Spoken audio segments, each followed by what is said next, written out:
He called it just a formality when I signed the contract 15 years ago. Back then, we didn't even have chairs that matched, and the AC unit whined like a dying goat every time someone used the microwave. We were four people squeezed into a broom closet office above a payday loan place, one whiteboard, two space heaters, and zero backup plans. But I had an idea. A real one. And in a world full of recycled pitches and Silicon Valley smoke, I had blueprints that actually worked. I still remember the smell of that place, burnt instant coffee, electrical fire waiting to happen, and the sour musk of ambition soaked into old carpet. I built my first prototype in that hellhole with parts scavenged off eBay and a soldering iron that shocked me every third use. But it worked. It worked. And that ugly little box turned into patent hash 1. Then came hash 2 and hash 3. By year 5, I was up to 16 patents, all of them filed under the company's name, with my name tagged as original inventor, of course. That detail will matter later. They gave me a title eventually, lead inventor. No office, no team, but a fancy plaque and enough freedom to keep doing what I did best, build things that made money. And oh, did they make money. The licensing deals started small, one pharma lab here, one automation firm there. Soon the big boys came sniffing. Defense contracts, manufacturing giants, a few Silicon Valley titans pretending they weren't interested but sending research interns to every damn demo I hosted. By the 10th year, the company wasn't a startup anymore. We had 3 floors downtown, an espresso machine that cost more than my first car, and HR policies longer than the Constitution. But through it all, I stayed heads down. Never wanted to be a C-suite suit, didn't care for stock options or company retreats. Just give me a lab, a budget, and enough time to make something worth filing. And I did, again and again. Patent hash 27 reduced assembly costs for our clients by 19%. Patent hash 31 improved safety compliance so dramatically OSHA sent us a thank you letter. Hash 34, that one's the crown jewel. An adaptive process flow that basically let any manufacturer switch production lines on the fly without shutting down. That one alone secured $280 million in new contracts. The press called it revolutionary. I called it Tuesday. I wasn't flashy. I didn't do interviews. Hell, I barely remembered to shower some days. But I was the backbone, the engine, and everyone knew it. Not in a billboard or TED stage kind of way, no. In the quiet glances during earnings calls, in the way the CFO always made sure I was looped in on compliance docs, in how legal kept my claws iron tight when acquisitions circled. Because here's the thing they never say out loud in these places. Without innovation, you're just burning investor money until someone catches on. And I was the damn fire starter. They built an empire on my patents, and I never once missed a filing deadline, never once took a shortcut that would have risked a claim challenge. Everything I touched was locked down, watertight, and forward compatible. The tech worked, the contracts held, and the company thrived. I should have seen it coming. The shift. It always starts the same. Someone mentions scaling faster. Then the branding changes, new logo, new slogan, new leadership vision. Old faces disappear. Board meetings get longer. Legal reviews get slower. And somewhere in all of that noise, forget or pretend to forget who built the damn engine that's still keeping the lights on. But in those early days before the knives came out, I was proud. Proud of the work. Proud of the team we'd built. Proud that something I created in a rented storage unit was now keeping thousands of people employed. I had no reason to doubt them. I wasn't chasing a title. I wasn't trying to own the company. I just wanted to build things that mattered and be left the hell alone. Turns out that was my first mistake. I knew something was off the moment I saw his shoes. Polished like a casket lid and twice as shiny, stepping off that private elevator like he owned the oxygen in the building. Everyone stood when he walked in except me, not out of protest. I was just busy trying to stop one of our test rigs from overheating. You know, actually doing something useful. He introduced himself with that slippery, rehearsed kind of charm that leaves your skin feeling sticky even hours later. "Call me Marcus," he said, like we were going to be bros.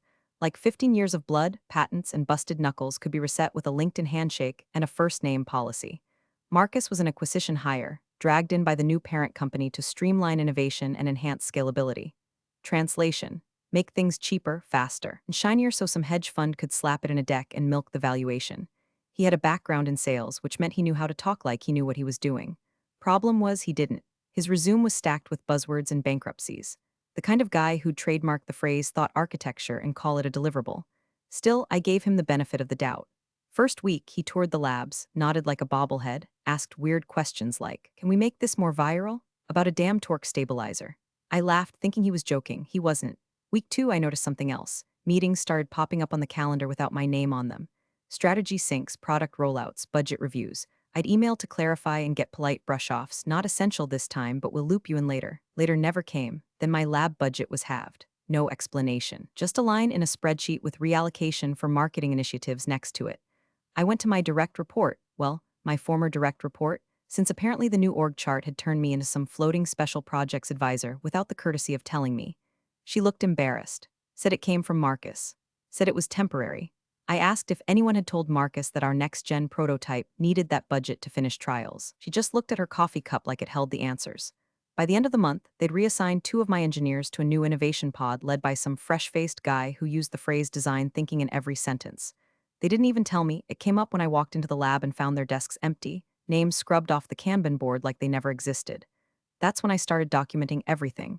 Quietly, meticulously, every skipped meeting, every budget cut, every asset shifted without my sign-off. I wasn't angry yet, just alert, like the moment before a thunderstorm when the air goes still and you can smell the rain coming. Then there was the presentation, quarterly review. I'd submitted a detailed progress report on patent hash 35, a process enhancement that could cut production downtime by 11%. Instead of using my slides, Marcus clicks into some shiny PowerPoint full of stock photos and vague nonsense.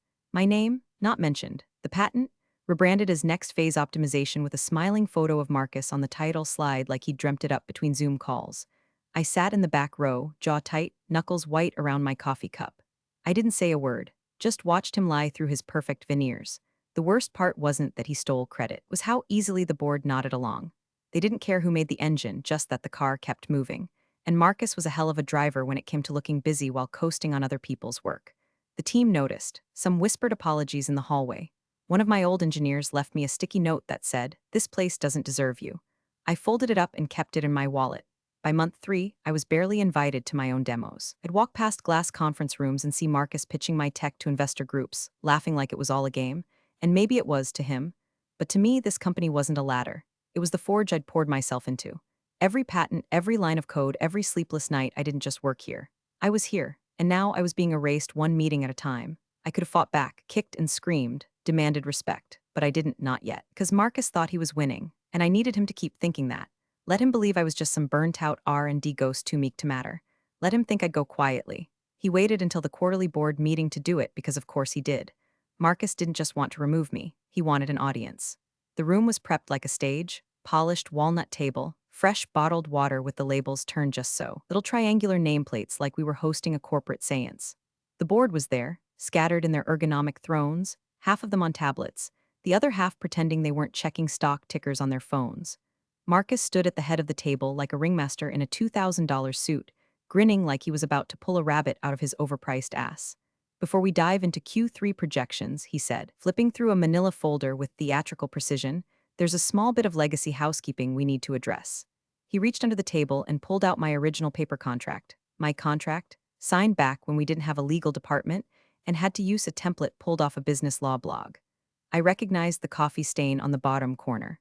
My signature, slightly crooked from signing it in the middle of a Red Bull crash. I had that paper scanned and backed up 6 ways to Sunday. Still, seeing it in his smug little paws made something in my jaw twitch. "This is what loyalty is worth," he announced, holding the contract up like a dead rat. Then he shredded it, not symbolically, not theoretically. Literally. A pourable paper shredder was plugged into the wall behind him, and he fed it an inch by inch, looking me dead in the eye the entire time. Every few seconds he'd pause, tilt his head like a golden retriever learning sarcasm, then continue feeding the document to its death. "You've had a good run, Todd," he said, voice syrupy with condescension. "But let's be honest, R&D needs fresh energy. New blood, people who understand today's pace. Not someone coasting off yesterday's ideas." The blade word, the paper disappeared, and the room went quiet except for the sound of my own heartbeat doing double time in my ears. "We appreciate your legacy contributions," he added, using air quotes like he was giving a eulogy for a fax machine. "But moving forward, your services are no longer required." There it was. Fired, no meeting, no heads up, no HR liaison clutching a pamphlet titled Your Transition Plan. Just death by shredder, delivered with a smirk in a glass tomb full of cowards. The board didn't clap, but some of them chuckled, nervous little laughs, like they weren't sure if this was a joke or just a really edgy reorg. One of them, a guy I once shared a conference room sandwich with during a 14-hour compliance call, looked at me, then immediately looked away like eye contact might get him demoted. I didn't move, I didn't speak. I just nodded once, slow and deliberate, like a man marking the time of death. Humiliation soaked into the pores of that room, but it didn't touch me. Not really. As what Marcus didn't know, what not a single soul in that boardroom realized, was that the paper he'd just destroyed was a museum relic. A backup. A dead skin I'd shed long ago. The real contract, the one with the claws, that one lived elsewhere. And in that clause, buried on page 12, subparagraph C under intellectual property rights and breach protocols, was the key to every single one of my patents. I stood slowly, adjusted my jacket like I wasn't seething, and said the only words I spoke that day, noted. Then I walked out of the room, no shouting, no threats. Just one last glance at the shredder still humming quietly behind Marcus like it hadn't just made the biggest mistake of his career. He thought I'd walk away broken, that I'd crawl back with a severance package in my teeth. What he didn't know, what none of them knew, is that I didn't need the paper. I had the code. It started in year 3, back when the company was still too small to afford an in-house lawyer and too arrogant to admit it. We just landed our first real contract, nothing flashy, just a mid-tier robotics firm that wanted to license my second patent for industrial automation. But it came with a stipulation, proof of clear ownership, clean chain of custody, no gray areas, no we'll figure it out later. That forced us to look under the hood, and what we found wasn't great. The original IP clauses were generous, to say the least. Vague language, gaps big enough to drive a lawsuit through. That's when I realized I needed to armor up. I hired my own lawyer out of pocket. His name was Eric, and he looked like a retired boxer in a thrift store blazer. Bald, quiet, always smelled like mint gum and cold printer toner. But the man was a killer. We met in a diner once a week, booth by the window, always ordered the same greasy hash browns, and worked through every clause like it was a ticking time bomb. And eventually we rewrote my contract. Line by line, word by word. One clause, buried toward the back, labeled IP reversion in event of breach, became the sword I'd spend the next decade quietly sharpening. Eric explained it like this: if they fire you clean, they keep the goods. But if they breach the terms, any terms, everything you created reverts back to you. All patents, all licenses, all proprietary derivatives. We didn't just put it in writing. We filed it through a third-party digital notary system, one of the first to use blockchain timestamping. Immutable, uneditable. It lived on 3 servers, 2 continents, and 1 offline backup drive inside a fireproof safe at Eric's house. We never talked about it again after it was signed. Didn't need to. It was insurance. Quiet, heavy, and invisible until someone crashed the car. Over the years, the company grew and shifted. New contracts, new lawyers, new leadership. They pushed updated employee agreements, new NDAs, digital onboarding systems that buried terms under 15 screens of click to agree. But I never clicked, never signed. My original contract remained untouched. Legal always blinked first. They knew better than to poke that bear. Even when the acquisition happened, Marcus started tightening the screws, I said nothing. Just watched as he danced his little power waltz, imagining himself a visionary while I sat 2 moves ahead with a quiet smile and a clause that could strip him of everything he thought he controlled. Because here's the secret no one talks about in boardrooms full of buzzwords. Contracts aren't shields, they're swords. And this one? This one was a scalpel made of pure vengeance. Every patent I filed, the process flows. Automation modules, the modular manufacturing integrations, they were registered with me as the original inventor. The company held rights under license. Conditional license. That condition being no breach of contract. And Marcus, bless his glossy-headed ego, had just turned a symbolic firing into a legal landmine by publicly shredding the only paper version of my contract while announcing I was no longer required without due process. Breach of contract. Documented, witnessed. I called Eric that night, told him what happened. He didn't say a word at first, just sipped his coffee, then chuckled, dry and low, like a man watching a domino wobble before the collapse. All right, he said, let's open the vault. Next morning, he filed the breach notice with a certified timestamp. Attached were the original digitally signed contract, the notarized reversion clause, and a side-by-side compliance audit that made it clear they'd not only breached, they'd nuked the bridge. We didn't send it to Marcus. Not yet, we sent it to legal. Their internal team first, just to watch the panic bloom quietly. Then we CC'd their outside counsel, white shoe firm, New York office, $1,200 an hour panic button types. It took less than 24 hours for them to reply. Their tone, not aggressive, not dismissive. Nervous, they asked for clarification. A meeting, time to review. Eric replied with a PDF. Paragraph 7, subsection C. In the event of termination deemed in breach of contract, all registered patents credited to the original inventor shall revert to said inventor with full rights of use, licensing, and transfer without financial obligation to the former employer. Underneath, the blockchain signature. Date stamped, geo-locked, fingerprint ID embedded. Silence that followed wasn't accidental. It was stunned. They hadn't just fired me. They'd blown out the foundation of the company's entire IP portfolio. And me? I didn't gloat, didn't post cryptic messages on LinkedIn or send told you so text to anyone on the inside. I just went for a walk. The air smelled different that day, like rain on concrete and overdue consequences. They thought they could bluff it out. 3 days after Eric filed the breach notice, company released a press statement. Some PR fluff about leadership evolution and seamless operational continuity. Not a word about patents, not a whisper about breach. But between the lines, it reeked of damage control sprayed with lavender corporate optimism. The kind that tries to smother fire by talking over the smoke. I read it while stirring creamer into my coffee. Vanilla caramel, same as always. My phone buzzed, Eric again. They're stalling, he said. Go slow rolling, hoping you flinch first. I didn't flinch. Inside the company, chaos had already started to simmer. The production floor ran on software modules tied directly to my latest systems. Process hash 18, load balancing for multi-arm robotics, was locked behind an authorization key that only I held. They'd never bothered to rotate it because no one thought I'd ever leave. They tried bypassing it, but the patch failed and triggered a safety lockout. One line halted for 6 hours. 6 hours at $24,000 an hour. That got attention. Then came the licensing audits. Our biggest partner in Germany flagged a clause in their contract stating they required ongoing certification from the original patent holder, me, to continue manufacturing with tech derived from patent hash 26. No cert, no compliance. No compliance, no shipment. Their legal team fired off an email requesting confirmation. That email came to me. Not the company, not legal, me. I didn't answer, not yet. Marcus, meanwhile, kept strutting through all-hands meetings like a home shopping network host, hyping new verticals and synergies no one understood. Internally, I heard whispers through back channels. Engineers texting me late at night, is it true you're gone? Did he really fire you like that? They said everything's fine, but, always but. Legal tried to respond to our notice with vague language. We dispute the interpretation of the clause. We believe the termination was conducted in accordance with company policy. No mention of the shredded contract. No mention of the boardroom stunt. Just legalese with enough passive voice to dodge a deposition. Eric sent a second message. This time, we attached not just the original contract, but the metadata from the blockchain notarization, a full list of the 34 patents in question, and a reminder that public misrepresentation of intellectual property could trigger regulatory review and civil penalties. We added a footnote suggesting we'd already had preliminary conversations with 2 federal compliance auditors. That's when the emails stopped. Outwardly, they kept pretending nothing had changed. But internally, you could feel the storm pressurizing. I could smell it, that nervous sweat that seeps into the seams of a sinking ship.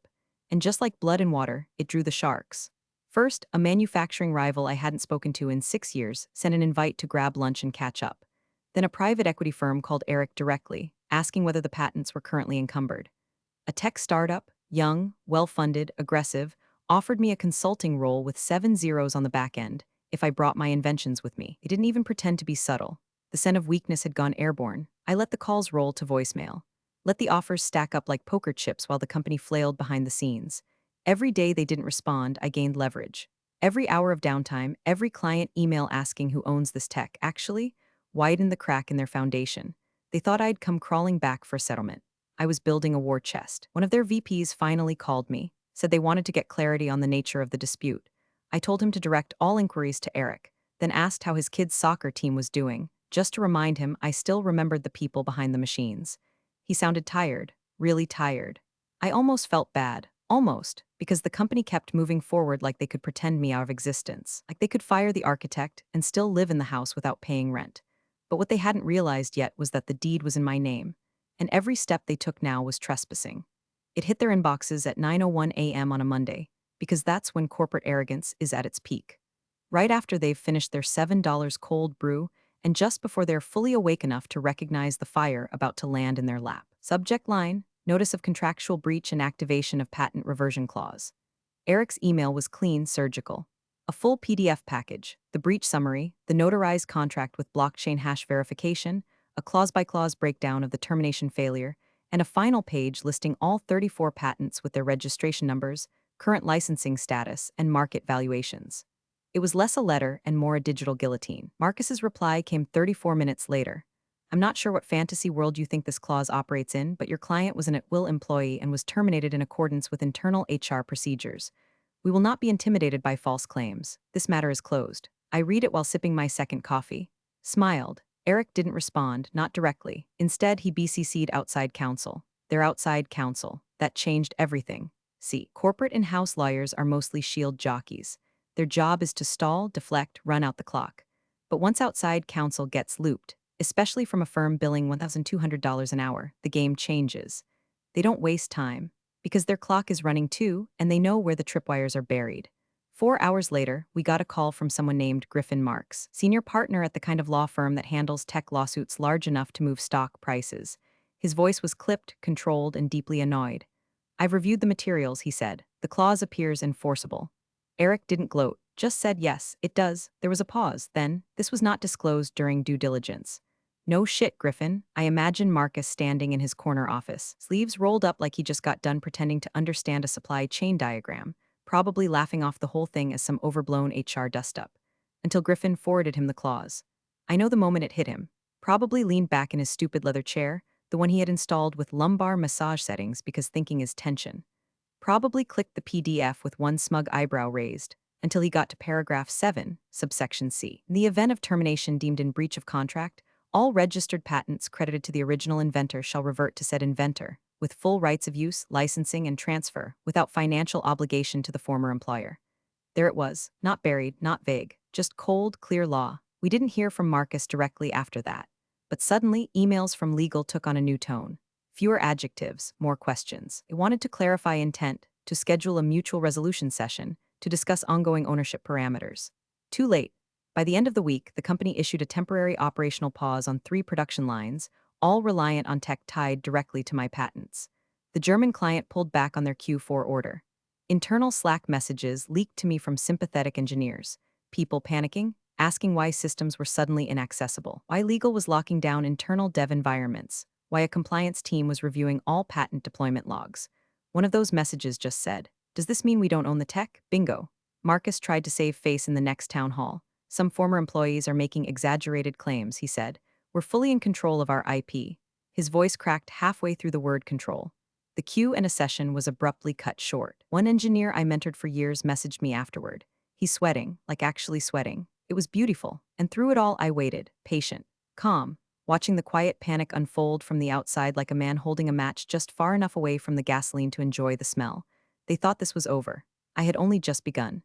The first offer came in the form of a LinkedIn message, which would have been hilarious if it hadn't had 8 zeros attached. Some recruiter at a West Coast think tank pretending to be casual. Hey Todd, loved your work on adaptive switching protocols. Ever thought about joining a more agile environment? Like I hadn't just detonated the legal foundation of a billion-dollar company. 2 hours later, Eric forwarded an email from a private equity group in Boston. No small talk, just a PDF titled Preliminary Terms for Exclusive IP Acquisition and a phone number that began with a 617. The number at the bottom, $22 million, up front, and that was just Monday. By Wednesday, it was a feeding frenzy. Licensing firms, robotics manufacturers, 3 tech CEOs I'd never met but who apparently had been following my work for years. One even sent a gift basket with a bottle of whiskey older than my patents. I didn't drink it, not yet. Every day, Eric and I met at the same diner where we'd hashed out the contract all those years ago. Booth by the window, hash browns and black coffee. Except now the table was covered in spreadsheets and term sheets and NDAs. I wasn't just some fired engineer anymore, I was holding a weapon. And everyone wanted a piece of it. One of the offers came from a company that had tried to buy us out 6 years ago. Marcus had called them vultures. Now they were back, feathers ruffled, grinning like cats with open checkbooks. They didn't want just a license, they wanted everything. Full acquisition of all 34 patents, plus a 2-year exclusive consultancy deal, office in Seattle, stock options, and a signing bonus that would cover a lakefront house twice over, with enough left to build a dock, a boat, and probably a moat around it if I felt paranoid. I didn't say yes, not right away, because I wasn't rushing anymore. For 15 years, I'd worked inside a machine built on urgency, shipped the next prototype, hit the next deadline, optimized the next process, always chasing someone else's clock. Now they were chasing mine. Eric loved it. He called it slow dancing with sharks. Every counteroffer we made came with longer silence on their end, and then a revised figure. One firm doubled their licensing rate overnight. Another threw in board seats and first refusal on any future IP I developed. I hadn't even agreed to anything yet, and I was already being treated like royalty. The emails from my old company slowed to a trickle. Griffin, the outside counsel, sent one terse update. We are continuing to review the relevant clauses and exploring options. Translation, they were losing, and they knew it. Marcus, radio silence. No apology, no back-channel appeal. Just a puff of expensive cologne fading into the ether while his empire bled cash trying to untangle itself from the trap he swaggered straight into. And the irony? I wasn't even angry anymore. I felt tall, clear-headed. For the first time in years, I wasn't reacting, I was choosing. I wasn't patching holes in someone else's ship, I was charting my own damn course, and the tides were in my favor. At one point, Eric leaned across the table, slid a stack of offers toward me, and said, if we played this right, you'd never have to work another day in your life. I laughed, not because he was wrong, but because I finally realized something. They didn't just fire me, they freed me. And now I was deciding who gets to pay for the privilege of using what I built. I didn't wear a suit. I figured if they were going to see the ghost of their mistakes, I might as well look like myself: dark jeans, work boots, a button down that still smelled faintly of solder and caffeine. I wasn't there to impress them. I was there to finish the hand I'd been quietly playing for years. The only thing different was the leather folio I carried under my arm, the one with 34 patents, 6 offers, and a licensing contract they were going to sign. Or not. Either way, I'd win. The receptionist froze when I walked in, eyes wide, mouth parting just a little, like she wasn't sure if she should call security or start crying. I gave her a polite nod and kept walking.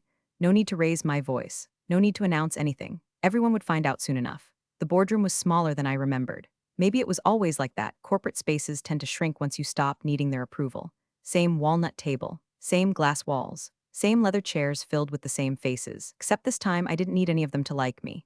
Marcus was already there. Of course he was, arms folded, tie looser than usual, sleeves rolled up like he'd been fighting fires all morning. He looked like someone who hadn't slept in 3 days, and for once I believed it. "Todd," he said with a strained smile, "appreciate you coming in. Let's clear the air, shall we?" I didn't sit. Just placed the folio on the table, opened it, and slid 2 documents forward. One labeled patent licensing agreement. The other, statement of intent to transfer IP portfolio. "Two paths," I said, calm as a surgeon. "You license the tech at my rates under my terms, or I accept one of the half-dozen offers on the table, some from your competitors, some from those vultures you warned me about years ago." I let the last word hang in the air. The room went still. One board member, a finance guy with a face like a sun-dried prune, leaned forward. "We'd need time to review. You've had time," I cut in gently. "You had time the day Marcus shredded my contract like it was a joke. You had time when your lawyers got the reversion notice. You had time every single day you delayed responding, hoping I'd blink." I looked directly at Marcus. "I don't blink." The CFO, a woman I'd always respected until she ghosted me during the fallout, cleared her throat. "How much are we talking about?" I tapped the licensing agreement. $7 million up front. Annual license fee, 25% of net profits derived from all products using the patents. Term is 5 years, renewable. Any lapse in payment or attempt to reassign the tech without written consent nullifies the agreement." Marcus scoffed. "You're extorting us." "No," I said, smiling thin. "You're leasing what you don't own. The alternative is you explain to your shareholders why your core tech stack is now controlled by a man you fired in front of this very table." He went pale. I watched it happen in real time, his jaw tightened, eyes scanning the room, looking for allies who weren't there anymore. Even the board members who chuckled during my public execution were suddenly staring at the papers like they might combust on contact. One of them whispered something to another. I didn't catch it. I didn't need to. This wasn't a debate. It was a reckoning. "You built this company on my work," I continued, "and you thought cutting me loose meant cutting the cost. But now you either pay the full price or you watch me sell to the very people you've spent the last decade trying to outmaneuver." No one spoke. The silence wasn't tense. It was terminal. Eventually, one of the board members, a quiet guy from legal, reached forward and pulled the licensing agreement toward himself. "We'll need to reconvene privately." I nodded, of course. I closed the folio, turned, and walked out. No threats, no raised voices, no need for theatrics, because power doesn't scream, it waits. And they knew, every single one of them, that I wasn't asking anymore. I was giving them a chance. One last time. It took them 47 minutes. That's how long the board sat behind closed doors, arguing over how much face they could save while hemorrhaging leverage. I imagine Marcus tried to bluff again, to sneer and stall and posture his way through it, but this time, even his charm couldn't plug the hole he'd torn in their hull. Because no matter how he spun it, the facts were now carved in granite. I owned the engine. The rest was just smoke. When the doors opened, they didn't call me back in. They sent a paralegal, young, nervous, eyes darting everywhere except my face. She handed me a signed copy of the licensing agreement, all pages initialed, ink still drying, no ceremony, no apology, just compliance, and a wire confirmation slip attached to the final page. $7 million, same-day transfer. I stared at it for a long moment, not in disbelief, not in joy, just a quiet exhale that had been building in my chest for 15 years. It built an empire on my mind and kicked me out of the gates like a disposable cog. And now, here they were, writing me checks just to keep the gears turning. Eric didn't even smile when I called him. Just said, "Well, it's about damn time," and asked if I wanted to grab hash browns or champagne. I told him both. By sunset, the money was in my account.